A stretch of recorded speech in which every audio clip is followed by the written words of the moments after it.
તમને મંત્રી બનાવે કે મુખ્યમંત્રી બનાવે કે જે બનાવે, મહત્વનું એ છે કે તમે લોકો માટે કેટલું કરી શકો છો, લોકોના હક અને અધિકારની વાત કેટલી કરી શકો છો. કે આ ગુજરાત રાજ્યની અંદર અંધેરી નગરી અને ગંડુ રાજા, ટકે શેર ભાજી અને ટકે શેર ખ્વાજા, આમાં ગુજરાતની જનતાને કાંઈ કાંદો કાઢી લેવાની વાત નથી. ગમે એટલા મંત્રી મંડળો બદલાવે કે જે બદલાવવું એ બદલાવે. આ તો ધાર્મિકભાઈ એવી વાત થઈ, એન્જિન એનું ઈ રહ્યું છે, માત્ર આ ડબલા ને આ ડોલસા બદલાવામાં આવ્યા છે ગુજરાતની અંદર. ખરેખર આ જીતુ વાઘાણી છે એ ભાવનગરની અંદર ફ્રોડ કરીને ધારાસભ્ય બનેલો ધારાસભ્ય, અને અગાઉ પણ એની ઉપર કેટલા બધા આક્ષેપો, અને એને આખું ભાવનગરની આખું ગુજરાત ઓળખે છે. આ ધારાસભ્યમાં હાલે નહીં એવા લોકોને તમે મંત્રી બનાવી દો છો. હાલ જ અમારી પાર્ટીની એક રણનીતિ બની રહી છે, અને સમગ્ર ગુજરાતના એપીએમસી અને માર્કેટિંગ યાર્ડોની અંદર અમારી દરેક જિલ્લા અને દરેક તાલુકાની અંદર જ્યાં જ્યાં એપીએમસી હોય કે માર્કેટિંગ યાર્ડ હોય, આખા ગુજરાતમાં અમારી ટીમો જઈ અને આ કડદા પ્રથા અને બાકીની જે ખેડૂતો વિરોધી નીતિઓ છે, જે નિયમો છે, જ્યાં જ્યાં ખેડૂતોનું શોષણ ને અન્યાય થાય છે, એની સામે અવાજ ઉઠે છે, એની તપાસ કરી અને જે કંઈ કરવું પડે એના માટે જે લડત લડવી પડે, જે આંદોલનો કરવા પડે, હજી આમ આદમી પાર્ટીનું આંદોલન ચાલુ રહે છે. નમસ્કાર મિત્રો, કડદા આંદોલન, ખેડૂતો સાથે કડદો કરવામાં આવે, ખેડૂતો પાસેથી હરાજી કર્યા બાદ પણ ઓછા ભાવ આપી ખેડૂતોનું શોષણ કરવામાં આવે. આ છેલ્લા ઘણા દિવસ પહેલાનો મામલો છે. વચ્ચે મંત્રીમંડળનું વિસ્તરણ થયું, પરંતુ આ મુદ્દો આજે પણ સળગેલો છે. એની લડત લડતા લોકો આજે પણ જેલમાં છે. વાત એ છે કે આવનાર દિવસોમાં એ ક્યારે બહાર આવશે, મામલો ક્યાં પહોંચ્યો છે, શું અપડેટ છે, તમામ બાબતે આપણે માહિતી મેળવવી છે. આપણી સાથે રાજુભાઈ સોલંકી જોડાયા છે, આમ આદમી પાર્ટીના નેતા છે, કોળી સમાજના આગેવાન છે. તેમની સાથે વિસ્તારથી વાત કરવી છે. રાજુભાઈ, આપનું સ્વાગત છે ગુજરાત તક પર. જી, થેન્ક યુ હર્મિકભાઈ. રાજુભાઈ, કડદા આંદોલન થયું, ખેડૂતો ભેગા થયા, રાજુ કરપડા સહિતના આગેવાનો આવ્યા, તમારા દીકરા બ્રિજરાજભાઈ સોલંકી પણ ત્યાં પહોંચ્યા, તેમની અટકાયત કરી લેવામાં આવી, તમે પણ પહોંચ્યા હતા, પરંતુ એ કિલ્લાબંધી હતી કે અંદર કોઈને પ્રવેશવા ન દેવામાં આવ્યા. ત્યારબાદ સભા થઈ અને ત્યારબાદ પોલીસ આવી, કેટલાય લોકોને લઈ ગઈ, ઘરમાં જઈને લોકોને પણ માર્યા, લાઠીચાર્જ કર્યા, અને એ દ્રશ્યો છે. વાત એ છે કે અત્યારના પરિસ્થિતિ શું છે, કેટલા આગેવાનો જેલમાં છે, તેની માટે પાર્ટી શું કરી રહી છે, અને એ પોતે વ્યક્તિગત રીતે પણ શું કરી રહ્યા છે. જી ધાર્મિકભાઈ, જે આપે સવાલ કર્યો કડદા પ્રકરણ બાબતે, તો હું તમને કહેવા માંગીશ કે જે રીતે છેલ્લા 8-10 દિવસથી ગુજરાતની અંદર, એમાંય ખાસ કરીને બોટાદની અંદર જે માર્કેટિંગ યાર્ડમાં કડદાના નામે ખેડૂતોએ આંદોલન કર્યું. ધાર્મિકભાઈ, પહેલા તો હું તમને એ કહીશ કે કડદાના નામે એપીએમસી ના જે સંચાલકો છે, વેપારીઓ છે, દલાલો છે અને જીનના માલિકો છે, આ તમામ લોકો દ્વારા જે રીતે ખેડૂત પોતાનો પાક પકવીને રાત દિવસ મહેનત કરે, ઉજાગરા કરે, પરસેવો રેડે, લોહી રેડે, આખો પરિવાર એમાં કામે લાગી જાય એક આશા સાથે. અને જ્યારે ધાર્મિકભાઈ, એક તો એની હારે હળાહળ ખેડૂતો સાથે છેલ્લા 30 વર્ષથી અન્યાય થઈ રહ્યો છે.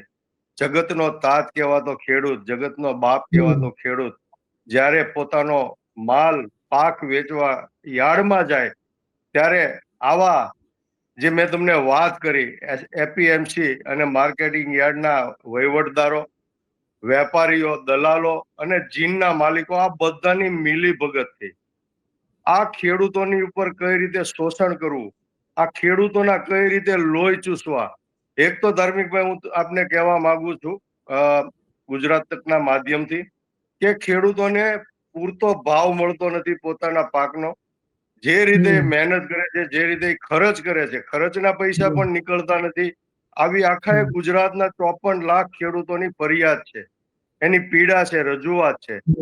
પરંતુ જ્યારે પોતે મહેનત કરીને આ પાક વેચવા જાય, એકવાર ભાવ નક્કી થઈ જાય, ત્યાર પછી કડદાના નામે, પછી માલ ખરાબ છે, ક્વોલિટી ખરાબ છે એવા નામે, ભેજ છે એના નામે, આ રીતે એન કેન પ્રકારે આ એક મંડળી, એક ટોળકી ખેડૂતોનું લોહી ચૂસવા માટે, એનું શોષણ કરવા માટે ત્યાં પણ એને છોડતા નથી. અને જે ભાવ નક્કી થયો હોય ખેડૂતોનો, એમાં પણ 50, 100, 150 જેવા ઓછા ભાવ આપી અને ખેડૂતોનું શોષણ કરે છે. આવી પરિસ્થિતિમાં આમ આદમી પાર્ટીના યુવા નેતા, ખેડૂત નેતા એવા રાજુભાઈ કરપડાએ ખેડૂતોનો અવાજ બની અને જ્યારે માર્કેટિંગ યાર્ડ બોટાદની અંદર એક આંદોલન કર્યું અને આ આંદોલનની અંદર સમગ્ર ગુજરાતની અંદરથી આમ આદમી પાર્ટીના નેતાઓ, હોદ્દેદારો, પદાધિકારીઓ અને કાર્યકરો પહોંચવાના હતા. પરંતુ જે રીતે ધાર્મિકભાઈ, ભારતીય જનતા પાર્ટીની સિસ્ટમ છે કે કોઈ પણ વિદ્યાર્થી હોય, મહિલાઓ હોય, ખેડૂતો હોય, વેપારીઓ હોય, જે કોઈ લોકો ગુજરાતની અંદર પોતાનો અવાજ ઉઠાવવા જાય, પોતાના હક અને અધિકારની લડાઈ લડવા માટે જાય, પોતે આંદોલન કરવા જાય, જે આ દેશની અંદર દરેક નાગરિકનો આંદોલન કરવાનો અને પોતાના હક અધિકાર માંગવાનો જન્મસિદ્ધ અધિકાર છે. આ અધિકારને દબાવી દેવા માટે, આ અવાજને દબાવી દેવા માટે જે રીતે ભારતીય જનતા પાર્ટીની સિસ્ટમ છે એ પ્રમાણે બોટાદની અંદર જઈ અને નાકાબંધી કરી દીધી, કિલ્લેબંધી કરી નાખી અને હજારો પોલીસને ત્યાં ખડકી દીધા, જાણે આતંકવાદીઓ સંતાયા હોય, ઉતર્યા હોય એ પ્રકારનો માહોલ બનાવી નાખ્યો. બીજી વાત એ કે ગુજરાતમાંથી અમારું જે શીર્ષ નેતૃત્વ છે, જે અમારા મુખ્ય લીડરો છે, એના ઘરે ઘરે જઈ અને રાતના 2-3 વાગે એને ઘરે જઈ એને ઉઠાવી લેવામાં આવ્યા, એને ડિટેન કરવામાં આવ્યા અને એને પૂરી દેવામાં આવ્યા. અને ધાર્મિકભાઈ, દુઃખ તો એ વાતનું છે કે આ ગુજરાતની અંદર અંધેરી નગરી અને ગંડુ રાજા, ટકે શેર ભાજી અને ટકે શેર ખાજા એવી પરિસ્થિતિનું નિર્માણ થયું છે કે ખરેખર તમે જુઓ કે જ્યારે આ આંદોલન ચાલતું હતું બોટાદની અંદર, ત્યારે એપીએમસી ના ચેરમેન પોતે આવે છે ત્યાં, આ ખેડૂતોની રજૂઆત સાંભળે છે અને જે મુદ્દાઓ છે કે ભાઈ ખેડૂતોને જે એકવાર હરાજી થઈ જાય અને પછી એ માલ એને જે ભાવ નક્કી થયો એમાં ખરીદવો જ પડશે, પછી એમાં કડદો નહીં ચાલે. કડદા પ્રથા નાબૂદ કરવા માટે. અને બીજી વાત એ હતી કે ત્યાં ખેડૂત પોતાનો માલ લઈને આવે, કપાસ લઈને આવે અને ત્યાંથી જે જીનના માલિકો છે ખરીદે, એ એના જીન ઉપર કે એના ગોડાઉન ઉપર માલ નાખવા જવાની વાત હતી. એનો વિરોધ હતો.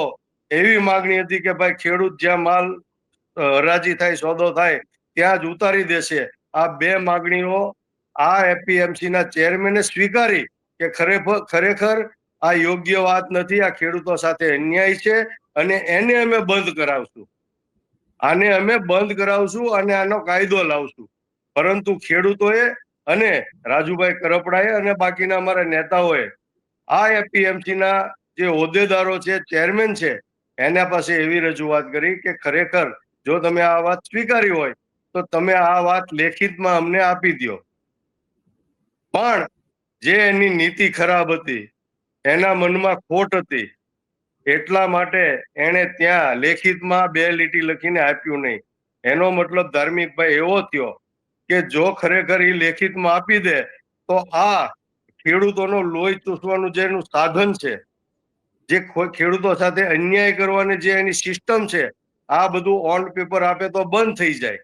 અને કરોડો રૂપિયા આખા ગુજરાતની અંદર રોજનું લાખો ટન કપાસ અને બીજા અન્ય જે જણસ છે એ ખેડૂતો લઈને આવતા હોય, એના ઉપર તમે વિચાર કરો, એક મણે તમને કહો એટલા રૂપિયાનો કાપ મેકવામાં આવે તો રોજની લાખો ટન આ જણસ આવતી હોય આખા ગુજરાતના એપીએમસીમાં, તો કેટલું ખેડૂતો સાથે શોષણ થાય છે તમે વિચારી લ્યો.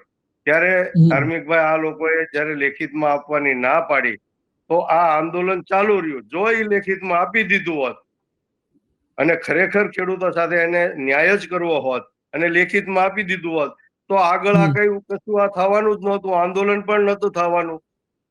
ખેડૂત મહાપંચાયત, પોલીસે ત્યાં પરમિશન ન આપી એટલે આમ આદમી પાર્ટી, રાજુભાઈ કરપડા અને ખેડૂતોએ નક્કી કર્યું કે ભાઈ જો આ લોકોને ત્યાં તકલીફ હોય, માર્કેટિંગ યાર્ડમાં તકલીફ હોય, તો અમે આજુબાજુના ગામડામાં જઈ અને ત્યાં શાંતિપૂર્ણ રીતે ખેડૂતોને ભેગા કરી અને જે અમારી માગણી છે એના માટે ચર્ચા કરીએ અને એની માટે ખેડૂત મહાપંચાયતનું આયોજન કરીએ. પરંતુ ધાર્મિકભાઈ, દુઃખની વાત એ છે કે ખરેખર ઓલું કયું ગામ હતું? હળદળ ગામની અંદર ધાર્મિકભાઈ, હળદળ ગામની અંદર આ શાંતિપૂર્ણ રીતે ખેડૂત મહાપંચાયત ચાલુ હતી. બહુ શાંતિથી ખેડૂતો સાંભળતા હતા. જે આપણી રજૂઆતો હતી, જે મુદ્દા હતી, મુદ્દાસર બધી ચર્ચાઓ ચાલતી હતી. આ રીતે સભા ચાલતી હતી. અચાનક પોલીસ આવી અને સભા સ્થળે આવી અને એણે સીધું ઘર્ષણ ચાલુ કર્યું. આ ટોળામાંના અમુક શંકાસ્પદ લોકો જે મોટે બુકાની બાંધી અને રૂમાલો બાંધીને આવ્યા હતા, આ લોકોએ ધાર્મિકભાઈ પથ્થરમારો ચાલુ કર્યો, પોલીસ ઉપર એટેક ચાલુ કર્યો. એ પણ એક શંકાનો અને તપાસનો વિષય છે ધાર્મિકભાઈ. ખરેખર જ્યારે આવા આંદોલનો, સભાઓ કે આવા કાર્યક્રમો દબાવી દેવાની વાત હોય, જ્યારે આ ભારતીય જનતા પાર્ટીને એવું લાગતું હોય કે આ આંદોલન થકી આખા ગુજરાતની અંદર જાગૃતતા આવશે, સરકારની વિરુદ્ધમાં એક વાતાવરણ ઊભું થશે અને લોકો સરકારની અગેન્સ્ટ આવી જશે, ત્યારે ભારતીય જનતા પાર્ટીના નેતાઓ આવી રીતે પોલીસને આગળ કરી, પોલીસના અમુક અધિકારીઓને આગળ કરી અને પોલીસ પ્રશાસનનો ઉપયોગ કરી અને આવા આંદોલનો દબાવી દેવાનો અને એને નિષ્ફળ બનાવવાના પ્રયત્નો થતા હોય છે. એ જ રીતે હળદળ ગામની અંદર પણ પોલીસે આવી અને આ આંદોલનની અંદર વિક્ષેપ પાડ્યો અને લોકોને ઉશ્કેર્યા, લોકોના ટોળાને ઉશ્કેર્યો અને અંદરના જ અમુક અસામાજિક તત્વો કયો કે પ્લાનિંગ મુજબ અગાઉથી મેકલેલા લોકો કયો, એ લોકોએ તોફાન ચાલુ કરી, કાંકરી ચાળો ચાલુ કરી અને આ તોફાનને ખૂબ મોટું સ્વરૂપ આપ્યું અને એનો બેનિફિટ લઈ અને પોલીસે ખૂબ અમાનુષી, જેને કહેવાય કે માનવતા મરી પરિવરી હોય એવી રીતે પોલીસે વર્તન કરી અને ત્યાંના હળદળના ગામના લોકોને, ખેડૂતોને ઘરમાંથી કાઢીને, મહિલાઓને, નિર્દોષ લોકોને, ઢોરને મારતા આપણે અચકાઈએ, પશુને મારતા અચકાઈએ, એ પ્રમાણે પોલીસે વર્તન કરી અને આ ગામ અને આજુબાજુના ગામના ખેડૂતોને, મહિલાઓને, નિર્દોષ લોકોને બેરહેમીથી માર મારવામાં આવ્યો છે. ધાર્મિકભાઈ, આ એક તાલિબાની સિસ્ટમથી, એક તાનાશાહી સિસ્ટમથી આ એક પોલીસે અમાનવીય કૃત્ય કર્યું છે. એનું ખૂબ જ દુઃખ છે. એનું અમે ખંડન કરીએ છીએ અને એને વખોડી નાખીએ. રાજુભાઈ, મારો સવાલ એ હતો કે ભાઈ કેટલા લોકો આજની તારીખ સુધી જેલમાં છે? જેમ કે શરૂઆતમાં સમાચાર આવ્યા હતા 85 લોકો સામે એફઆઈઆર દાખલ કરવામાં આવી, તો કારણ કે એમાં રમેશભાઈ મેર આગેવાન પણ પકડાયા હતા, રાજુભાઈ કરપડા પણ પછી હાજર થયા. હાલની પરિસ્થિતિ શું છે?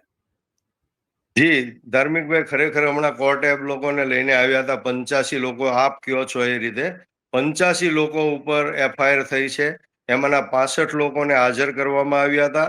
એમાં રમેશભાઈ મેર અમારા કોળી સમાજના ખૂબ મોટા આગેવાન છે, આમ આદમી પાર્ટીના ખૂબ મોટા નેતા છે એ છે. પછી અમારા બોટાદ જિલ્લાના આમ આદમી પાર્ટીના પ્રમુખ, એડવોકેટ અને કોળી સમાજના મોટા આગેવાન એવા પરસોત્તમભાઈ રાઠોડ હોય, એવા જ ભાઈ પ્રવીણભાઈ રામ હાજર થઈ ચૂક્યા છે. એ હાજર થઈ ચૂક્યા એમ ને? કારણ કે છેલ્લે સમાચાર હતા કે હજુ હાજર નથી થયા. ના, એ લોકો પરસોત્તમભાઈ હાજર નથી થયા. રમેશભાઈ મેર એમાંના એક હાજર હતા. અમે ગયા ત્યારે 65 જણને જે લોકોને હાજર કર્યા, કોર્ટમાં રજૂ કર્યા, ત્યારે રમેશભાઈ મેર એક જ હાજર હતા. પ્રવીણભાઈ રામ હોય, રાજુભાઈ કરપડા હોય કે પરસોત્તમભાઈ રાઠોડ હોય, એ સિવાયના અનેક અમારા નાના મોટા કાર્યકરો અને નેતાઓ છે, એના ઉપર પણ એફઆઈઆર છે. પણ એ લોકો હજી હાજર નહોતા થયા, એને રજૂ નહોતા કરવામાં આવ્યા. જી, તો અત્યારે શું પરિસ્થિતિ છે? એ લોકો કારણ કે રાજુભાઈ ને પ્રવીણભાઈ હાજર થઈ ચૂક્યા છે, એમની શું પરિસ્થિતિ છે? સાથે જે રમેશભાઈ મેરની શું પરિસ્થિતિ છે? પરસોત્તમભાઈ ક્યારે હાજર થઈ શકે છે? શું કઈ બાબત? એમાં અમારી લીગલ જે ટીમ છે એનું આખું સંકલન ચાલુ છે, પાર્ટીનું ને લીગલ ટીમનું, અને ઉપરના નેતાઓ છે આ બધા ચર્ચા વિચારણા કરી અને ક્યારે આ બાકીના જે નેતાઓ છે, કાર્યકરો છે, જેના ઉપર એફઆઈઆર થઈ છે ને એ હાજર નથી થયા, એ લોકોને કઈ રીતે હાજર કરવા, ક્યારે હાજર કરવા, એ પણ ડિસ્કશન ચાલી રહ્યું છે.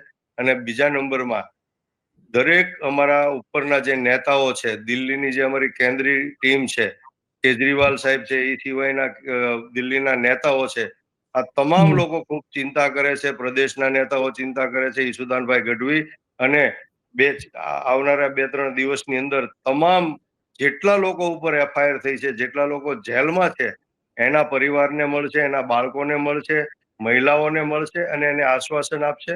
અને અમારી જો શીર્ષ નેતૃત્વ છે એને નક્કી કર્યું છે કે છેલ્લા શ્વાસ સુધી આ ખેડૂતો માટેની લડાઈ લડવાની છે. એક એક કાર્યકરથી લઈ અને તમામ નેતાઓ આ ભાજપની ભારતીય જનતા પાર્ટીની ભ્રષ્ટ ભારતીય જનતા પાર્ટીની જે તાનાશાહી છે, જે એની સિસ્ટમ છે, જે ડરાવવાના ધમકાવવાના પ્રયત્નો થઈ રહ્યા છે, એના તાબે આમ આદમી પાર્ટીનો એક પણ સૈનિક થવાનો નથી. આપ રાજુભાઈ, જોઈ રહ્યા છો કે એક ચેતરભાઈ એક વાત વસાવાને જેલમાં પૂર્યા, અગાઉ અનેક નેતાઓને જેલમાં પૂર્યા, પરંતુ આજ પણ ખેડૂતો માટે એક એક કાર્યકર, નાનામાં નાનો કાર્યકર પણ મેદાનમાં આવવા માટે, અવાજ ઉઠાવવા માટે અને હક અધિકારની લડાઈ લડવા માટે તૈયાર છે.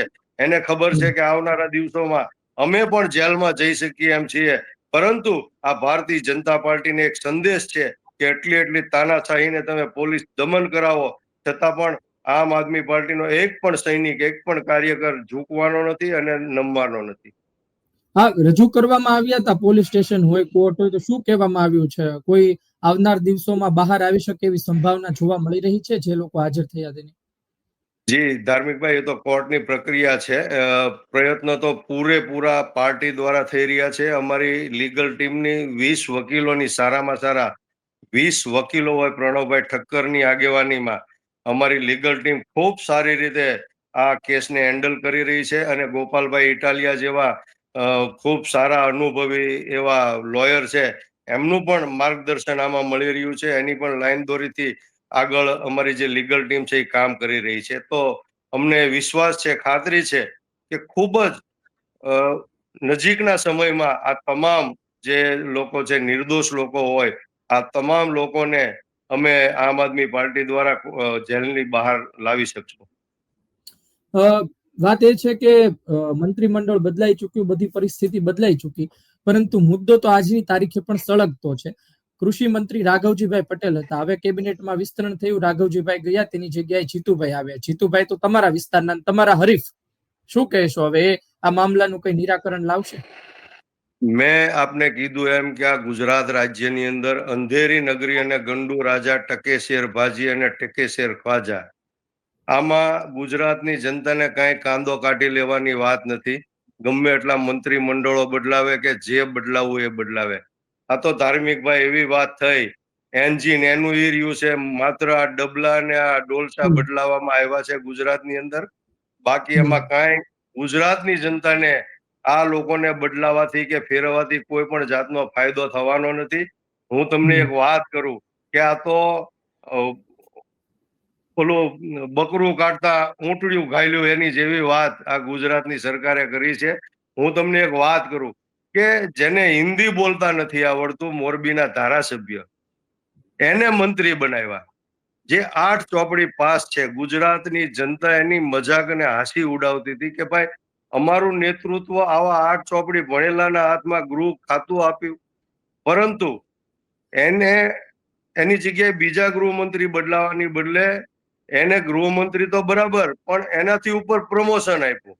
હવે હું તમને આ તમે વાત કરી જીતુ વાઘાણીની, ખરેખર આ જીતુ વાઘાણી છે એ ભાવનગરની અંદર ફ્રોડ કરીને ધારાસભ્ય બનેલો ધારાસભ્ય, અને અગાઉ પણ એની ઉપર કેટલા બધા આક્ષેપો, અને એને આખું ભાવનગરની આખું ગુજરાત ઓળખે છે.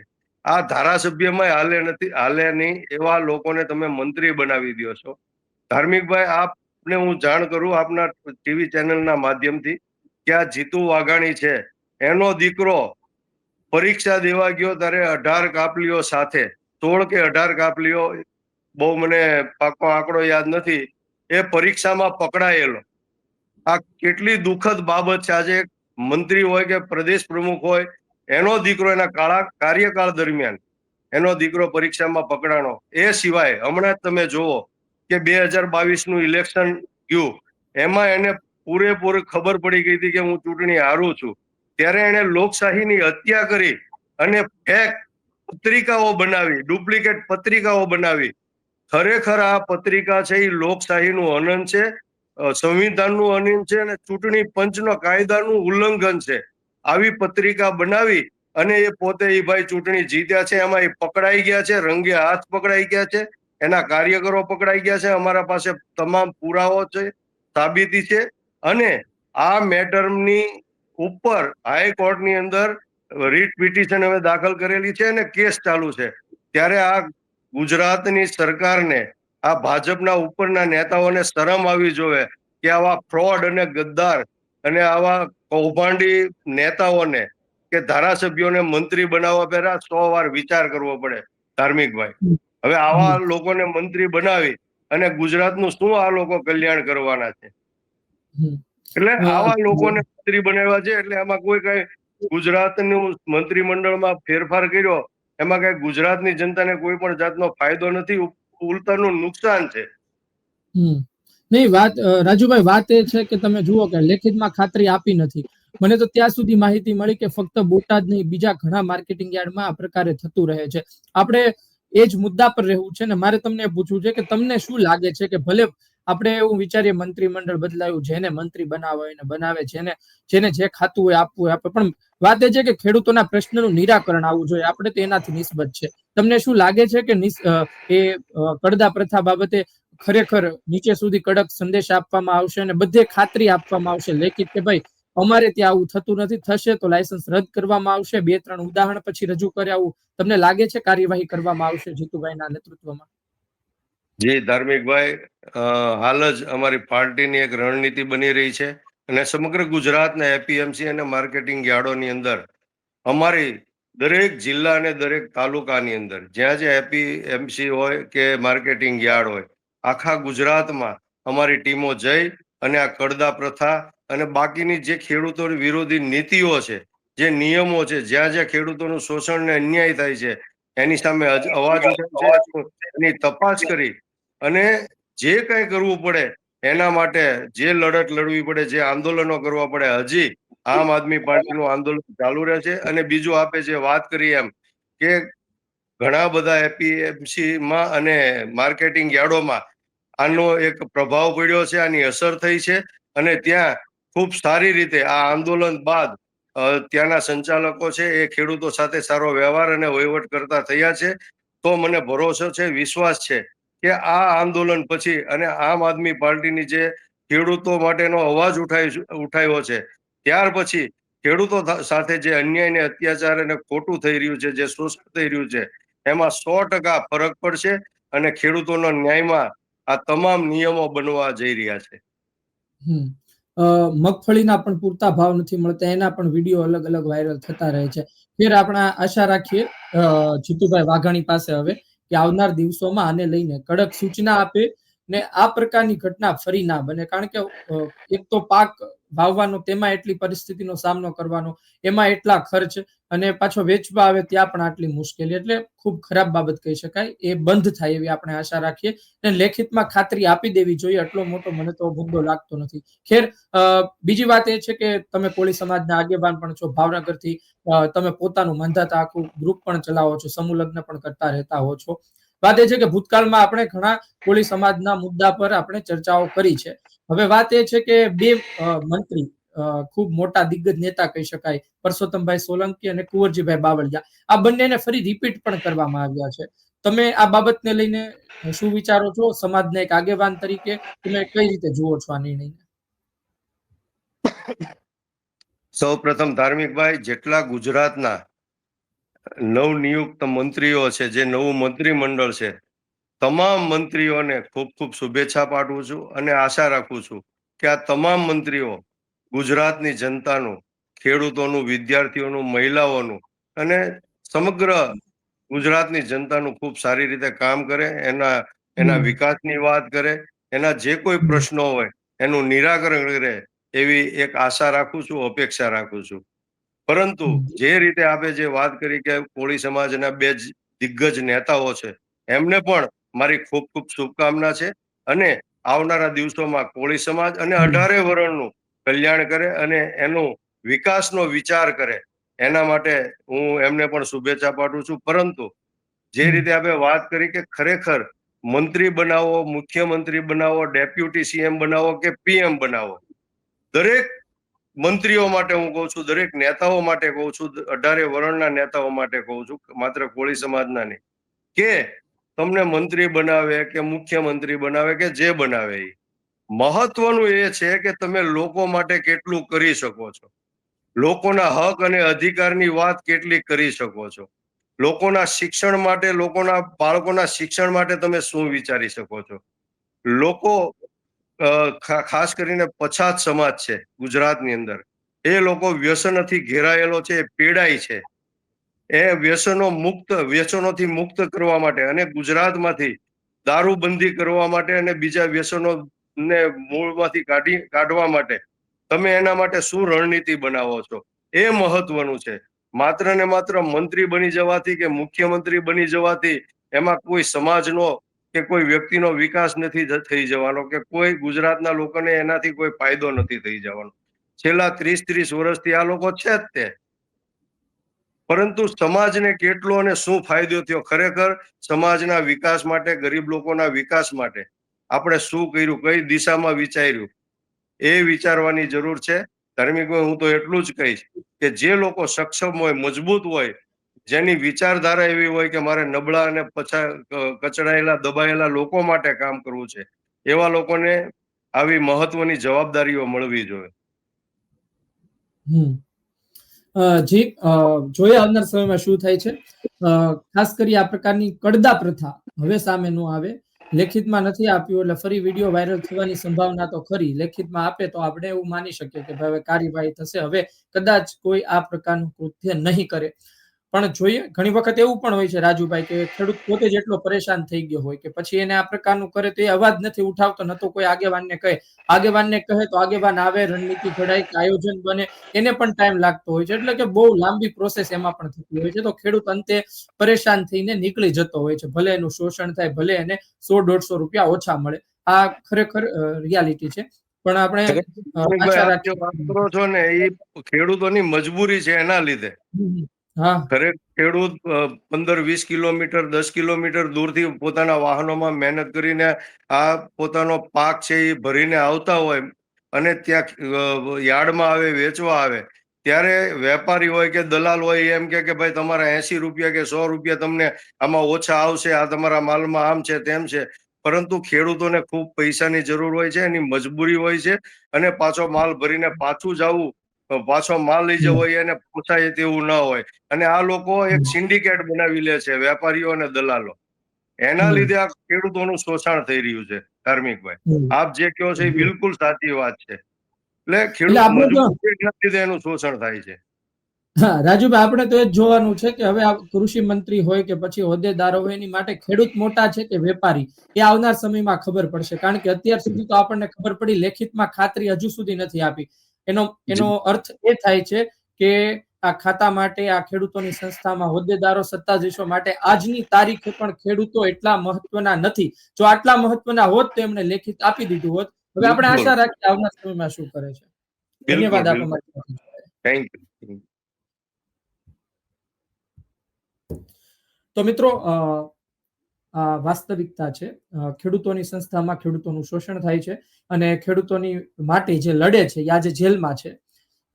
વાત શું હતી? ફક્ત કડદા પ્રથા બંધ કરવાની.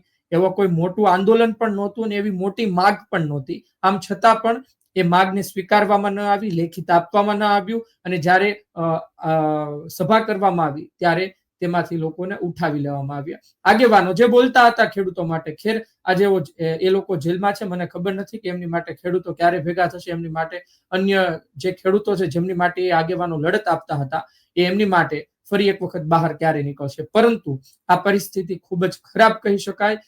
ખેડૂતોની સંસ્થામાં ખેડૂતોનું ચાલવું જોઈએ. આવનાર સમયમાં આશા રાખીએ કે ખેડૂતો માટેની સંસ્થામાં ખેડૂતોને ન્યાય મળે અને કડદા જેવી સિસ્ટમ ફરીવાર ના આવે, કડદાનો વિડીયો ફરીવાર ના આવે, ને બની શકે તો તમામ આગેવાનો, સત્તાધીશો એક વખત લેખિતમાં આપી દો. ખોટું આ મુદ્દાને લંબાવો નહીં. એટલો મોટો મુદ્દો છે પણ નહીં. લેખિતના આપવામાં કેટલી વાર લાગે, પરંતુ તમારી પણ મજબૂરી હશે કઈ, એવું આપણે વિચારી શકીએ. દર્શક મિત્રો, તમારું શું કહેવું છે કોમેન્ટ બોક્સમાં જરૂરથી જણાવજો. આ વિડીયો, આ ચર્ચા પસંદ આવી હોય લાઈક કરજો, શેર કરજો. ધન્યવાદ.